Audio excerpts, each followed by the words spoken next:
Brigjet e lumit Kir në zonën e Kuqit përballen me ndotje të përmasave alarmante, duke përfshirë edhe mbetjet që janë marrë nga prurjet ujore të lumit dhe dërguar te kura Bacallekut. Situata aktuale dëshmon për një ndotje të rëndë. Banorët e Kuqit theksojnë se kjo është një histori e trisht mbi 30 vjeçare, për të cilën përgjegjësi mbajnë institucionet e mbrojtjes mjedisore, Agjencia Basenit Drinbun që ka në kompetencë mbrojtjen e shtetërve të lumeve, si dhe Bashkia e Shkodrës.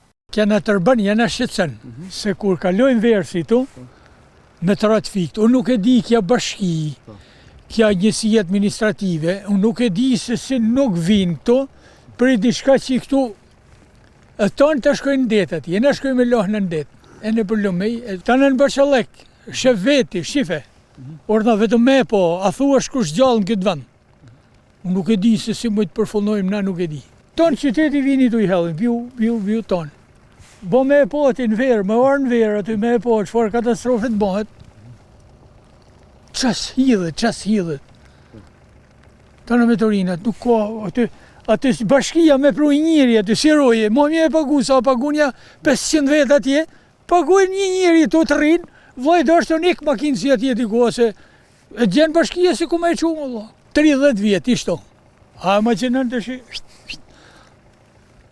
nuk e di se si dhe të bëhet kjo punë. Gjatë përmbytjeve të viteve 2010-11, vërshimet e lumit Kir dhe prurjet e Drinit përmbytën edhe Kuqin, ku niveli i ujit arriti deri në 3 metër. Pas kalimit të asaj situate, prefektura e Shkodrës në vitin 2014 zbatoi një projekt për përforcimin e gjeneturës për mbrojtjen e Kuqit, por ndërkohë mbeti i pasgjidhur problemi i mbrojtjes mjedisore. Mbetjet vazhduan të hidhen pa ndërprerje deri në ditët e sotme. Aktualisht bordi i kullimit ka nisur zbatimin e një projekti në brigjet e lumit për mbrojtjen e lagjes Marklula, ndërsa nga ana e Kuqit vijon hedhja e mbeturinave.